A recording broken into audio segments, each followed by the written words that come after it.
Amin Allahumma amin. Malam hari ini para jamaah, kita akan mengaji dan mengkaji tentang nasihat-nasihat penyejuk jiwa yang tertuang di dalam kitab Nasaihul Ibadah. Yang malam ini kita akan membahas tentang dua kesedihan dan dua pencarian. Apa temanya? Dua kesedihan dan dua pencarian. Tema ini sangat menarik karena orang hidup itu pasti sedih, dan orang hidup itu pasti mencari. Tolong angkat tangan yang tidak pernah sedih. Oh, enggak ada ya. Atau orang yang tidak pernah mencari, ada enggak? Tidak ada.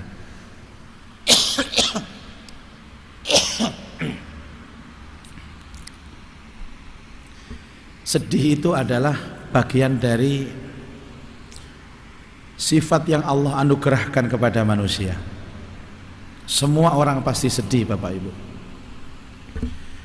Dari semua level kehidupan itu pasti sedih.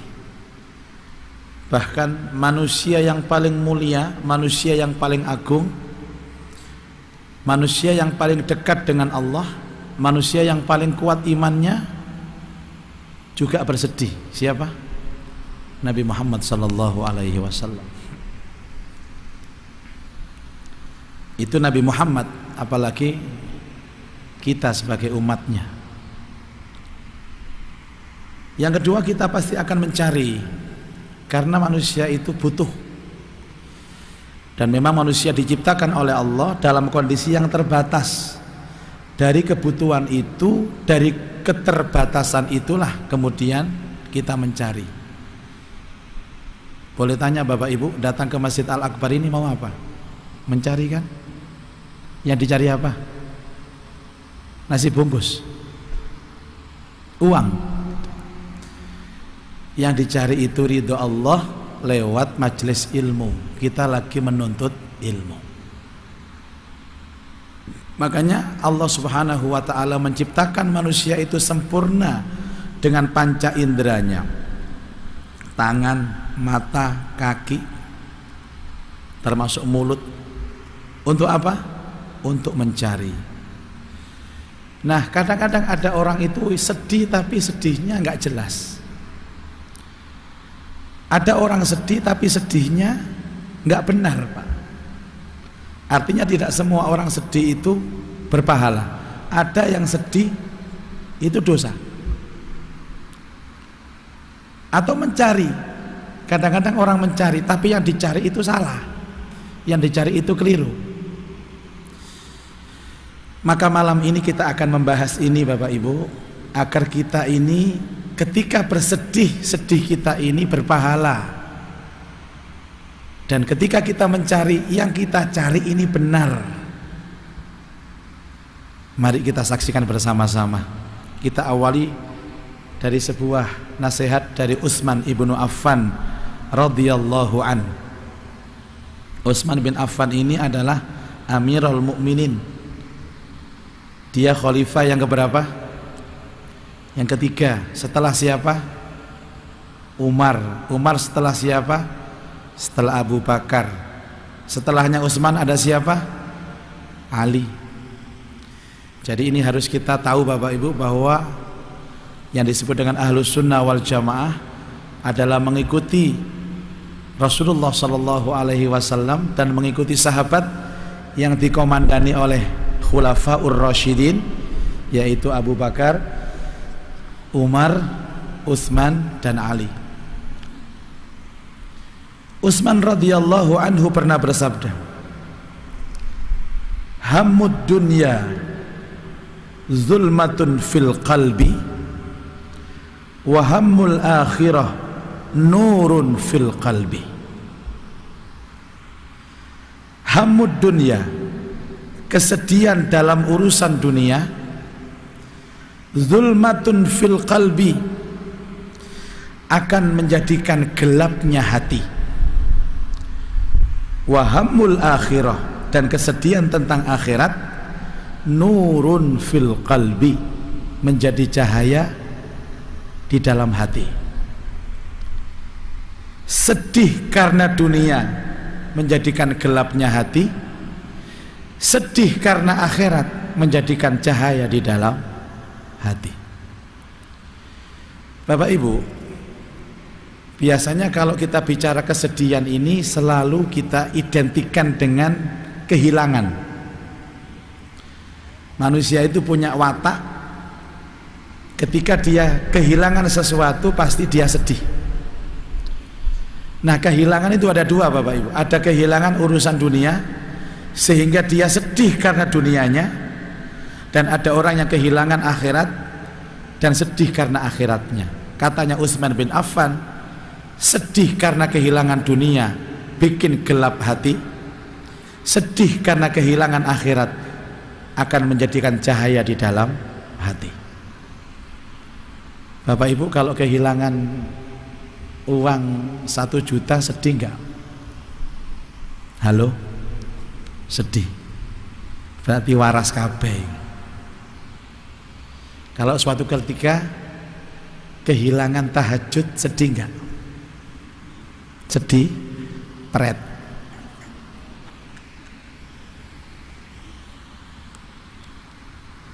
Atau oke, mungkin sama-sama sedih. Tahajud itu hukumnya apa Bapak Ibu? Oke, sunnah. Sunnahnya biasa atau sunnah muakkadah? Sunnah muakkadah. Salat yang paling utama setelah salat wajib adalah salat malam. Afdhalus salati ba'dal maktubah salatul lail. Salat yang paling utama setelah salat wajib adalah salat malam. Tapi bagi orang yang mencintai Rasulullah, salat malam itu dianggap wajib. Dan kehilangan salat malam itu seperti kehilangan barang dan benda yang berharga. Padahal kita itu tidak pernah tahajud, ya nyantai-nyantai aja. Pernah Bapak Ibu ada seorang yang malam gak tahajud, paginya itu dia nangis. Ditanya sama kawannya, "Bu, kenapa nangis?"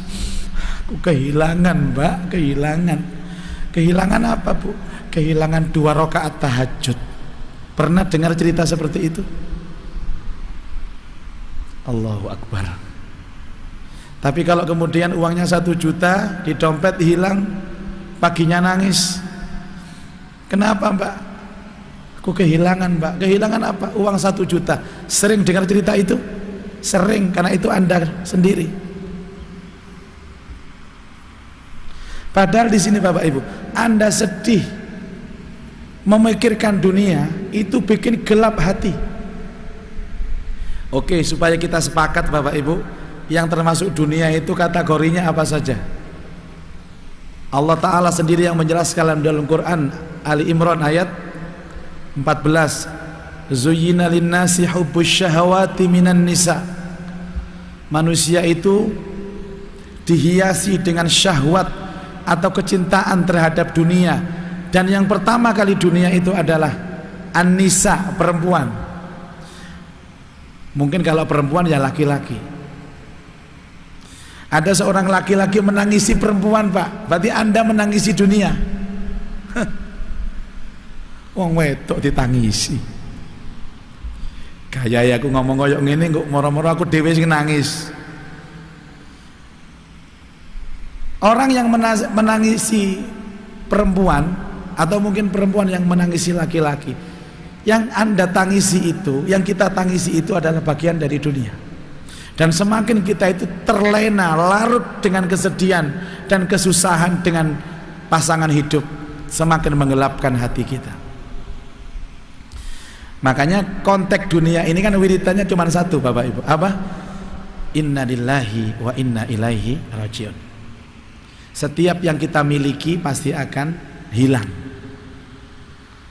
Hilangnya itu ada 3. Bisa jadi hilang karena mati, hilang karena minggat, atau hilang karena kehilangan harapan. Ibu-ibu milih mana? Kehilangan suami karena mati, karena minggat atau kehilangan harapan.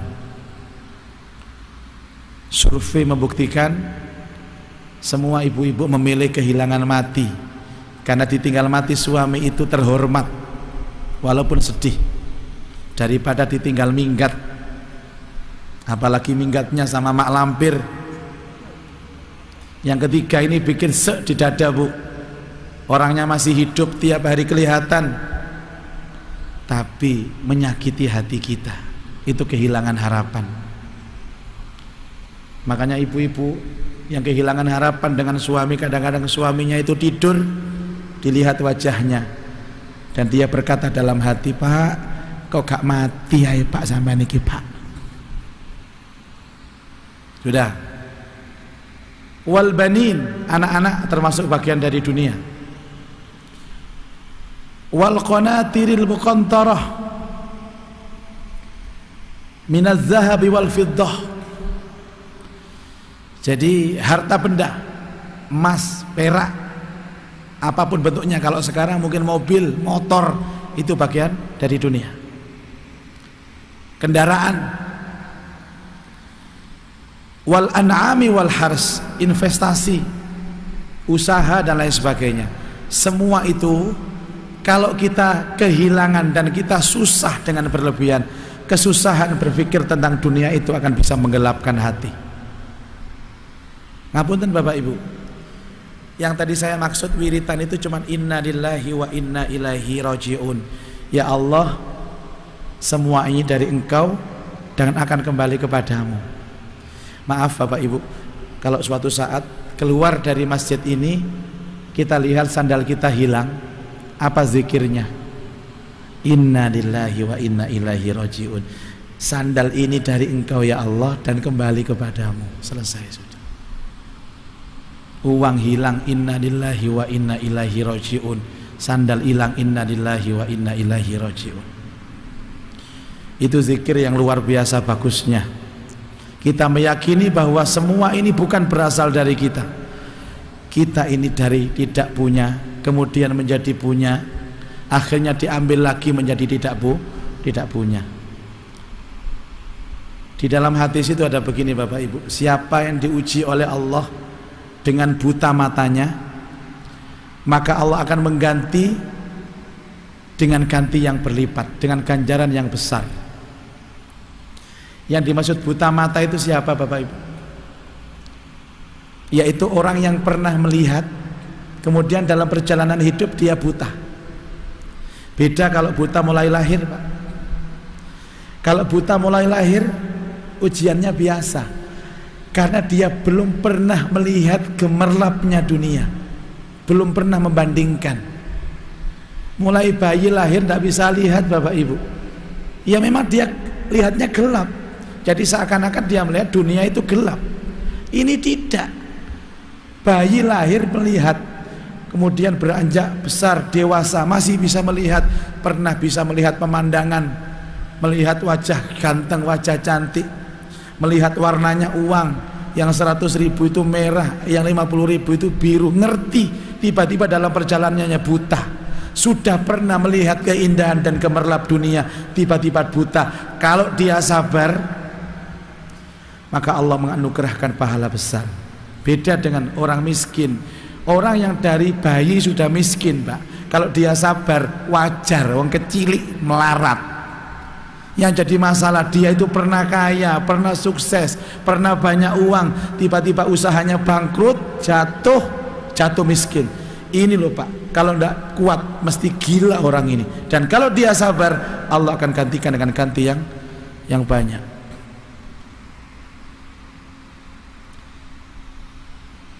Makanya dunia ini menjadi pembanding akhirat. Walaupun kita dititipi Allah dengan harta yang banyak, jangan terlena Bapak Ibu. Hiduplah sederhana, supaya nanti kita merasakan enak-nya di akhirat, di surga. Loh apa enggak boleh Pak kita sedih gara-gara kehilangan dunia? Boleh. Wong sedih itu sifat bawaan manusia, tapi jangan berlebih-lebihan. Bapak Ibu tahu sedih yang berlebihan seperti apa? Satu, menangis meraung-raung, ya Allah duitku hilang. Jangan meratap-ratap.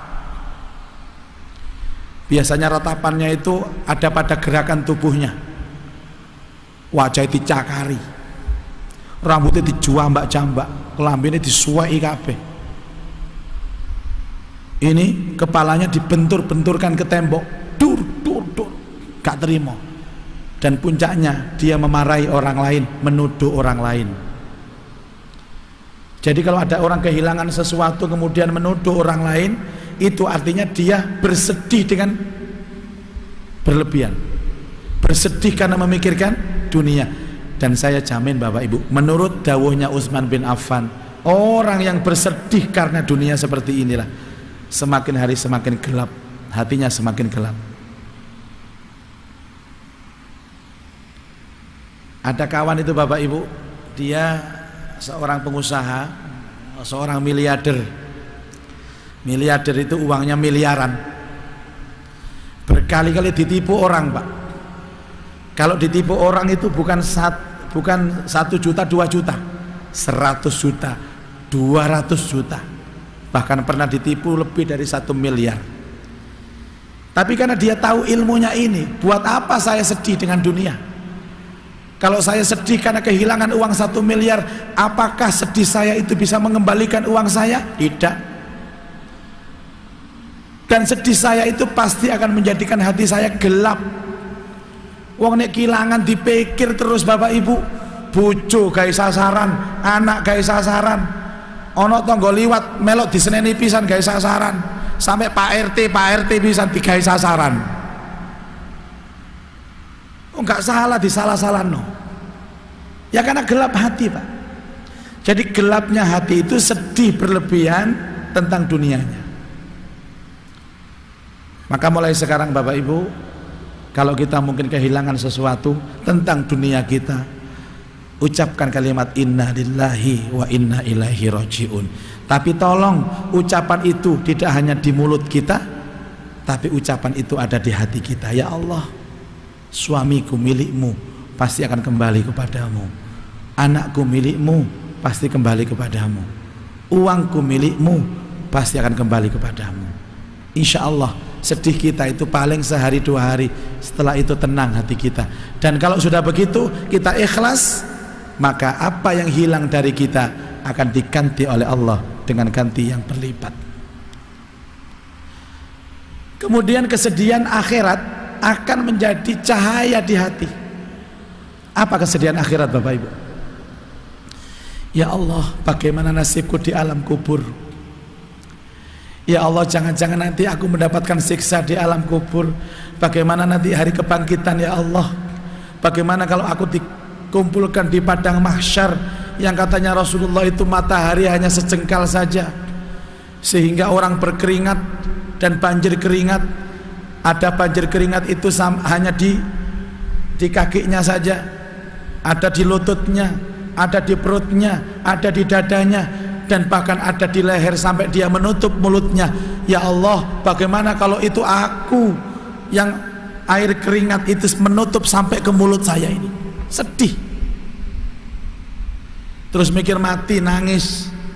Ya Allah, jangan-jangan aku ini mati, aku belum punya bekal, bagaimana? Khawatir terus tentang akhirat. Kekhawatiran dan kesedihan tentang akhirat inilah akan justru menerangi hati kita. Semakin tenang Bapak Ibu, semakin tenang. Makanya orang yang sibuk berpikir dengan dunia, hatinya semakin gelap. Dan orang yang sibuk berpikir tentang akhirat, hatinya akan semakin terang benderang. Bapak Ibu sekalian, makanya Allah Ta'ala itu membagi waktu itu 2, antara waktu siang dan waktu malam. Dan pembagian waktu itu berdasarkan dengan fungsinya. Siang untuk berpikir dunia, malam untuk berpikir akhirat. Ya, wa ja'alna al-laila libasa wa ja'alna an-nahara ma'asya. Makanya Bapak Ibu, kalau kita diperkenankan oleh Allah bekerja, bekerjalah. sesuai dengan waktunya. Mungkin kita masih menyelesaikan tugas sholat subuh dulu, sampai sholat duha, berangkat ke kantor, berangkat ke tempat kerja. Nanti sebelum maghrib sudah siap berangkat ke masjid. Sampai malam kita berpikir urusan akhirat, agar semuanya seimbang Bapak Ibu. Biasanya kalau dunia identik dengan syahwat, syahwat itu adalah setan. Kalau akhirat identik dengan ibadah, ibadah itu malaikat. Makanya kadang-kadang orang itu berpikir dunia berlebihan, jadi seperti setan. Kalau dia berpikir akhirat, jadi malaikat. Kayak kemarin Ramadan Bapak Ibu, kita itu maunya sama Allah dijadikan malaikat. Malaikat kan gak punya syahwat, maka selama Ramadan kita ditekan syahwat kita, dipangkas syahwat kita, agar kita jadi seperti malaikat. Nahan amarah, nahan makan, nahan minum, nahan syahwat. Dan alhamdulillah berhasil. Berhasil ya Pak Bu ya? Berhasil. Mulai subuh sampai maghrib dadi malaikat, dadak mari maghrib dadi setan maneh. Apa? Makan yang berlebih-lebihan. Bukan iku njukuk sego akeh, njukuk sayur akeh, akhirnya dipangan telung sendok, didekek gak dientekno, dibuak. Mubadzir. Mubadzir itu setan. Jadi subuh sampai maghrib tadi malaikat, mari maghrib tadi setan. Subuh tadi malaikat maneh, maghrib tadi setan maneh, tadi malaikat setan, malaikat setan. Kapan tadi ini? Bapak Ibu, beruntunglah orang yang hari-harinya itu berpikir akhirat. Makanya saya pastikan panjenengan kalau cari teman yang baik, ciri-cirinya satu. Teman yang baik itu ketika duduk bersama kita, yang dibahas itu selalu akhirat dulu, enggak dunia. Baru duduk, Pak, jenengan usia berapa? Saya 60 Pak. Ya Allah, sudah siap mati apa belum? Ingat loh Pak, azab kubur itu ada, azab akhirat itu ada. Kalau Anda berjumpa dengan orang seperti ini, itu kawan yang baik Bapak Ibu. Tapi biasanya gak duwe kanca wong koyo ngene iki. Mesti gak duwe kanca. Ojo kanca sampe caton, males aku. Opo anggar pethukmu bahas mati ae. Bahas akhirat ae. Mulane wajahe koyo kuburan. Ibu-ibu hati-hati loh ya. Kalau panjenengan punya teman yang dibahas itu ngaji, Quran, akhirat, ilmu, itu teman sejati. Kalau dapat teman kayak gitu, pegang erat tangannya, jangan dilepas. Kalau sudah dilepas, susah mendapatkan kembali. Tapi hati-hati kalau ada teman itu setiap duduk selalu mengawali dengan membahas dunia. Lo goblek langsung bahas kudung. Mbak, ono kudung model anyar loh Mbak. Ya Allah, warnanya macem-macem, motifnya apik, watek murah Mbak, iso dibayar ping 5 barang. Hati-hati. Tapi jadikan pembahasan dunia ini nomor 2 Bu setelah akhirat. Pesan moralnya, nangis karena akhirat menenangkan hati, hati semakin terang. Nangis karena dunia, hati semakin gelap dan semakin gelisah. Oke. Kemudian 2 pencarian. Ali bin Abi Thalib pernah berkata, "Man kana fi talabil ilmi, kanatil jannatu fi talabih." Barang siapa yang mencari ilmu, yang dimaksud ilmu ini ilmu agama, maka surga yang dia cari. Orang itu kalau duduk di majelis ilmu Bapak itu pasti yang dicari adalah surga. Tidak bisa dipantau Pak. Tapi wa man kana fi talabihil ma'siyah kanatin naru fi talabih. Tapi barang siapa yang hari-harinya itu mencari kesenangan saja, maksiat saja, maka sungguh yang dicari adalah neraka.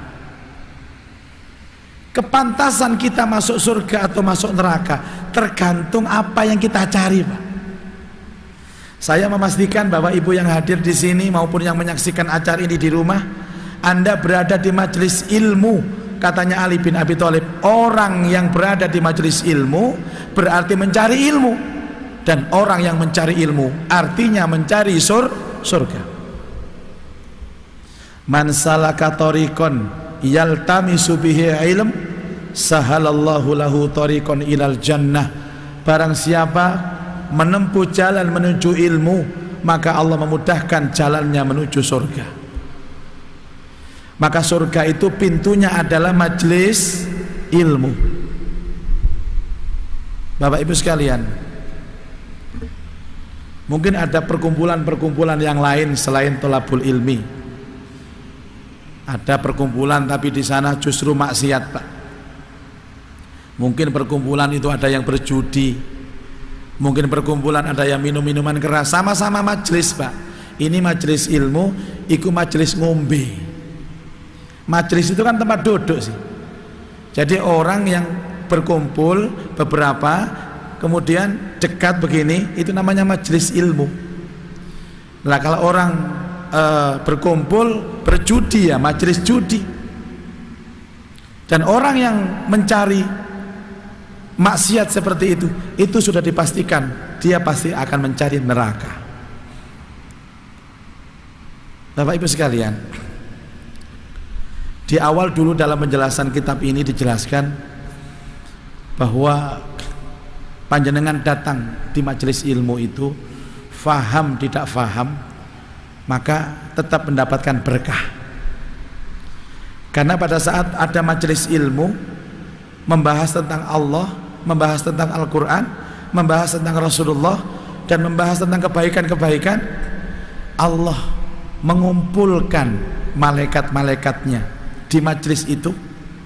Dan malaikat itu tidak hanya diam mendengarkan ilmu, tapi malaikat itu memintakan ampun kepada orang-orang yang hadir di sini, memintakan rahmat kepada Allah, dan membanggakan orang yang berada di majelis ilmu itu di hadapan Allah Subhanahu wa taala.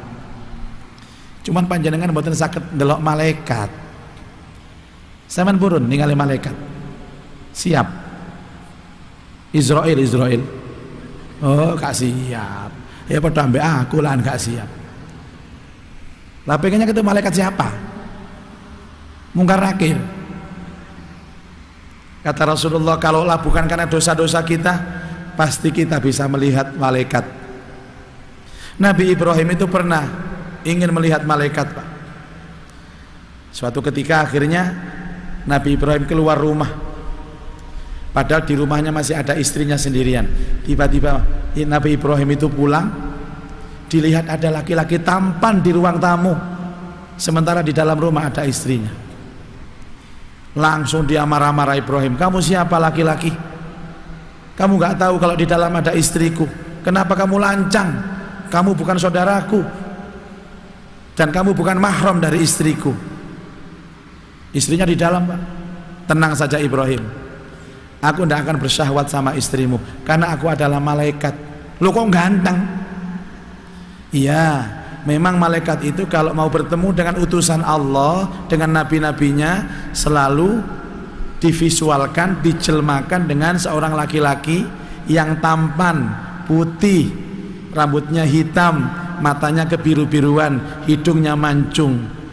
Maaf, kenapa ibu-ibu kok melihat saya? Saya jadi nggak enak. Bukan Bapak Ibu.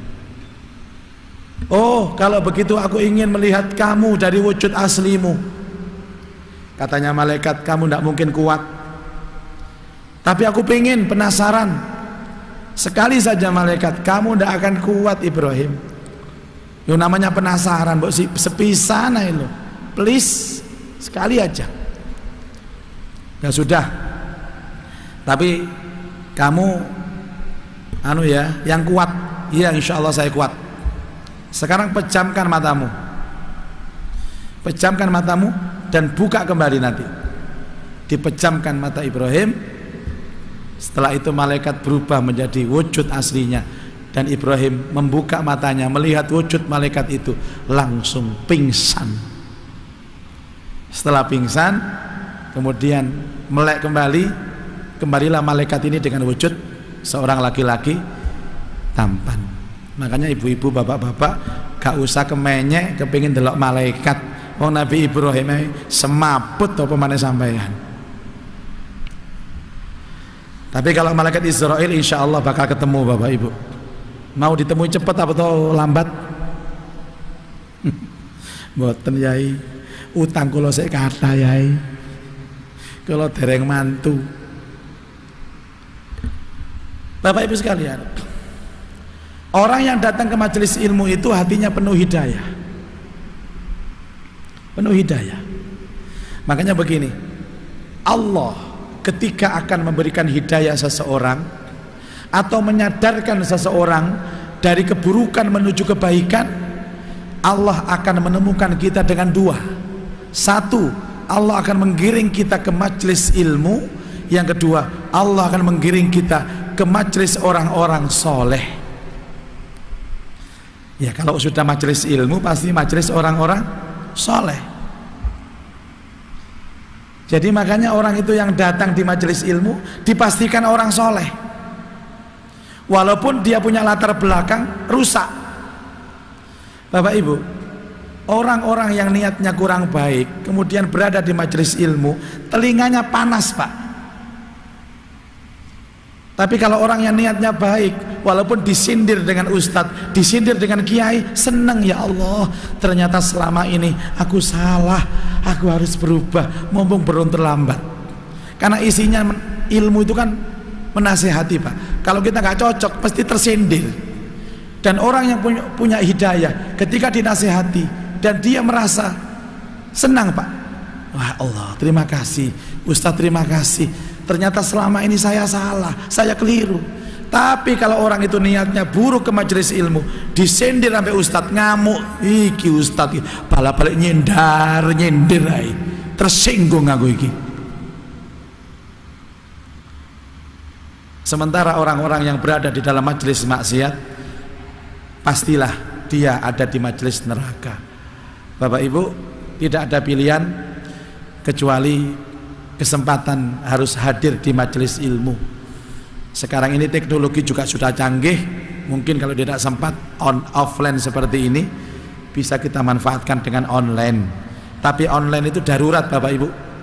Kalau bisa kita itu datang di majelis, kita dapat dua, ilmunya dapat, barokahnya dapat.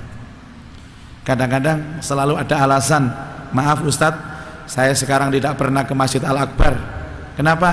Karena sekarang saya ikut pengajian via online. Akhirnya ustadznya itu ceramahnya sendiri, tidak ada jamaahnya, ngomong-ngomong sendiri. Dari jauh kelihatan, orang ini kok ngomong sendiri ya, apakah ustadz sudah kumat? Gendeng be ustadz.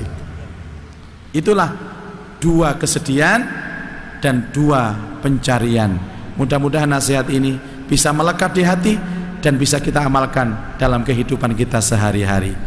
Ada waktu sekitar 10 menit, kita manfaatkan. Mungkin ada Bapak Ibu jamaah yang ingin berdiskusi dan bertanya, saya persilahkan. Ibu ada? Ibu silakan. Itu siapa? Itu mic-nya.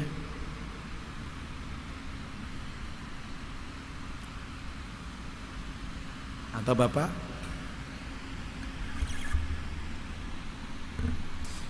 Atau saya yang akan bertanya kepada Bapak Ibu? Ini Mas.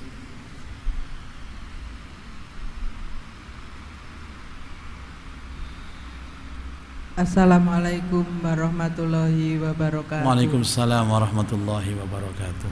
Saya mau bertanya Ustadz, Monggo, untuk Bunda. kita tidak bersedih tentang dunia, mensiasatinya bagaimana Ustadz? Baik.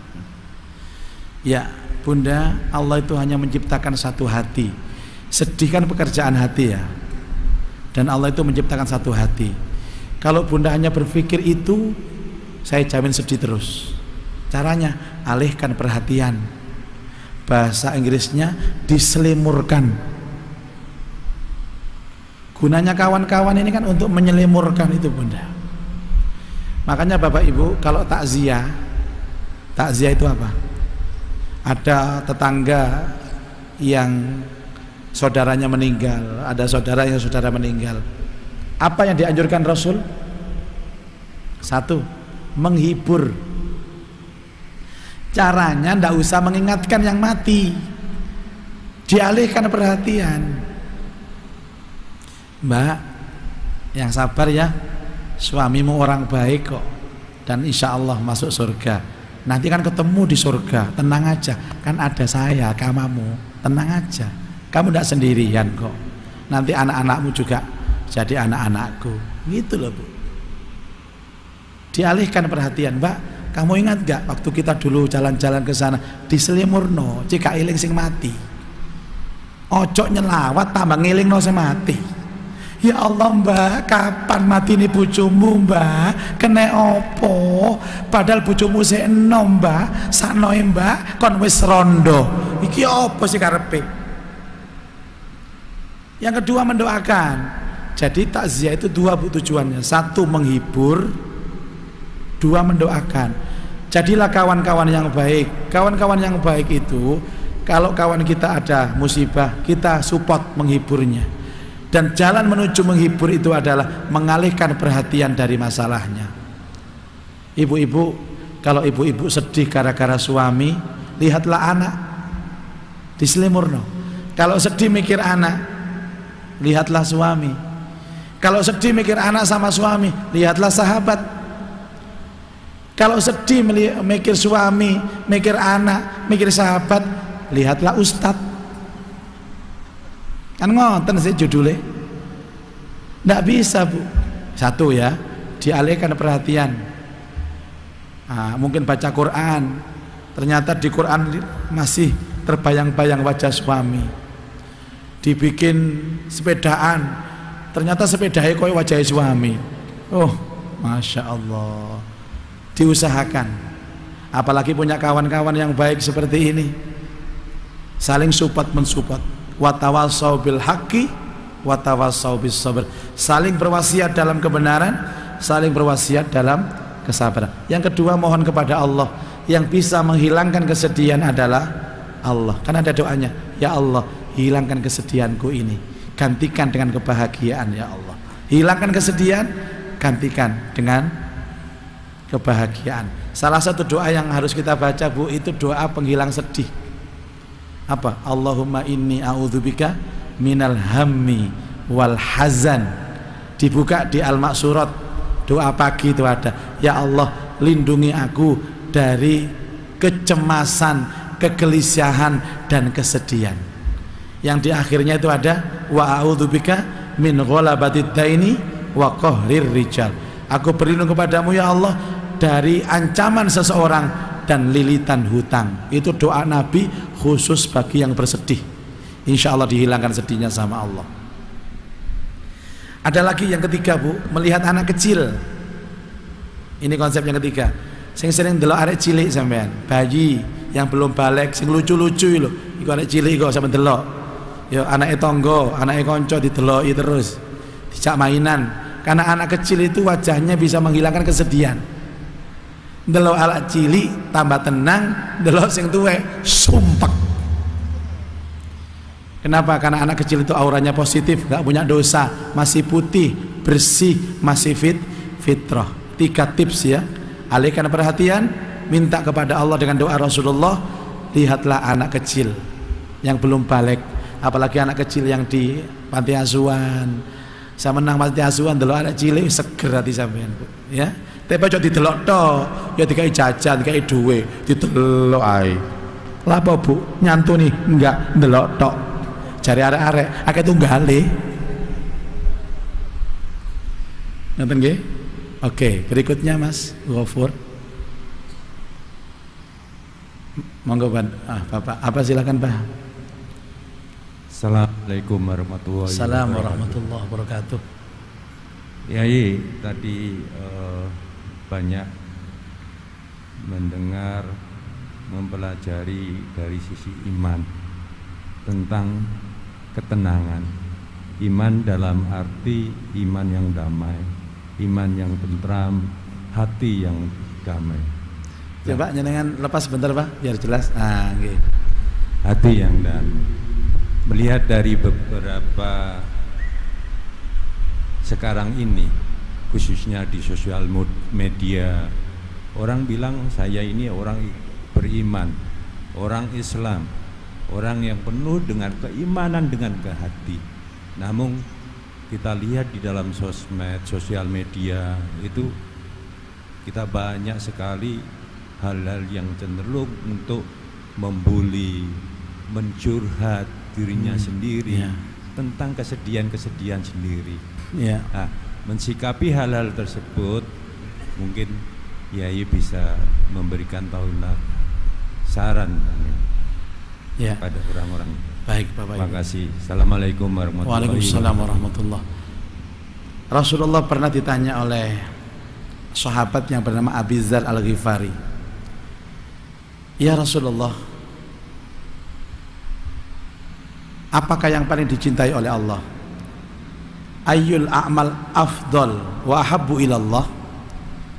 Apakah amal atau perbuatan yang paling baik yang dicintai Allah? Al-imanu billah. Al-imanu billah, iman kepada Allah. Terus tanya lagi, bagaimana praktek iman dalam keseharian Rasulullah? Berikan manfaat dan kebaikan orang lain. Kalau tidak mampu, jangan bikin susah orang lain. Itu intinya iman, Pak. Ngomong yang baik yang manfaat, bekerja yang baik manfaat, menulis di sosmed yang baik manfaat untuk orang lain. Jika tidak, tahanlah dirimu untuk tidak menyulitkan orang. Itu iman. Lah, karena ini kata-kata Nabi, Pak, itu setan itu mengintai. Bagaimana caranya orang tidak mau seperti ini? Dengan alat sosial media, orang berbuat justru sebaliknya. Pokoknya tidak ada sedikit pun kebaikan yang diberikan, ucapannya, tindakannya tidak ada. Bahkan sebaliknya. Makanya Bapak Ibu, saya sering mengatakan bahwa tadi saya ngomong sama teman-teman, penggunaan sosial media ini kan pilihan kita, Pak. Benar, sekarang orang hampir-hampir tidak mungkin tidak bersentuhan dengan sosial media. Tapi sadarkah kita bahwa sosmed itu adalah ujian dan fitnah, dan itu fitnah akhir zaman, Pak. Bahkan ada ulama mengatakan bahwa Dajjal itu sesungguhnya ya sosial media itu. Makanya dari sadar itulah saya sampai detik ini tidak memakai sosial media. Kalau Anda siap, silahkan, Pak. Siap mengomentari, siap dikomentari. Padahal dua-duanya itu ada hisabnya, Pak. Orang berkomentar ada hisabnya, orang dikomentari pasti ada efek, dan efek itu pasti ada hisabnya. Saya termasuk orang yang tidak berani mengambil risiko itu, sehingga saya tidak berani bersosmed sampai detik ini, kecuali hanya WhatsApp saja. Karena betul, Pak, cari surga itu mudah di sosial media, neraka juga mudah di sosial media. Tapi landasan tadi, jangan pernah kita berkomentar apapun kecuali komentar kita itu manfaat dan membawa kebaikan. Kalau tidak, diam. Saya memilih yang kedua, karena yang pertama saya tidak sanggup. Saya sadar iman saya amat sangat lemah. Adapun orang lain yang kemudian berkomentar keras, kasar, dengan bahasa-bahasa yang tidak santun, itu urusan mereka, bukan urusan kita, Pak. Bahwa kalau kita kemudian terpengaruh dengan mereka, ya sama halnya dengan mereka. Dan ingat Bapak Ibu, bahwa pergaulan itu sangat-sangat rentan dengan perubahan hidup kita. Kita ini dirubah dengan pergaulan kita. Kalau pergaulan kita di sosmed itu keras, Bapak Ibu ya, maka kita akan ikut keras. Kalau pergaulan di sosmed itu lunak, maka kita akan ikut lunak. Sehingga pastikan sebelum kita bermain sosmed, berpikirlah 1000 kali untuk itu. Apakah berkomentar, apakah mengupload kita sendiri, mengupload kegiatan kita. Bahkan kemarin ada warning dari polisi bahwa tolong hari raya jangan pernah mengupload kegiatannya di Facebook, di Instagram, karena perampok-perampok itu justru bergerak itu melihat informasi dari Facebook keluarganya. Alhamdulillah lagi silaturahim di desa selama 7 hari. Jari rampoke, oh omai kosong iki pitung dino, tak jarahe saiki. Terus yang ibu-ibu baru ditinggal suami langsung diupload curhat nang sosmed, begini rasanya sendirian tanpa suami, dikai tangisan-tangisan ngono. Oh liyane, oh rondo berarti wong iki. Ada positifnya, ada negatifnya. Dan orang yang beriman itu akan berpikir 1000 kali untuk bergerak, untuk berbuat, untuk berkata. Karena setiap apa yang kita ungkapkan ada hisabnya di hadapan Allah. Innas sam'a wal basara wal fuada kullu dzalika kana anhu mas'ula. Semua pendengaran kita, ucapan kita, kerentek hati kita, semua ada konsekuensi hisabnya. Itulah orang yang beriman. Dia lebih baik tidak ngomong daripada ngomong itu salah. Mudah-mudahan kita semua diselamatkan oleh Allah Subhanahu wa taala. Mari kita sempurnakan majelis kita ini dengan bersama-sama munajat dan berdoa kepada Allah. A'udzubillahi minasyaitonirrajim. Bismillahirrahmanirrahim. Alhamdulillahirabbil alamin. Hamdan yuwafi ni'amahu wa yukafi'u mazidah. Ya Rabbana lakal hamdu kama yanbaghi li jalali wajhika wa 'azimi sultanik. Allahumma salli ala Sayyidina Muhammad wa alihi wa sahbihi ajma'in. Allahumma anfa'na bima 'allamtana wa 'allimna ma yanfa'una wa zidna ilman nafi'ah. Allahumma arzuqna fahman nabiyyin wa hifdzal mursalin wa ilhamal malaikatil muqarrabin ya arhamar rahimin. Rabbana atina fid dunya hasanah wa fil akhirati hasanah wa qina adzabannar. Wa sallallahu ala Sayyidina Muhammad wa alihi wa sahbihi ajma'in. Walhamdulillahi rabbil alamin. Subhanakallahumma wa bihamdika asyhadu an la ilaha illa anta astaghfiruka wa atubu ilaik. Wassalamu alaikum warahmatullahi wabarakatuh.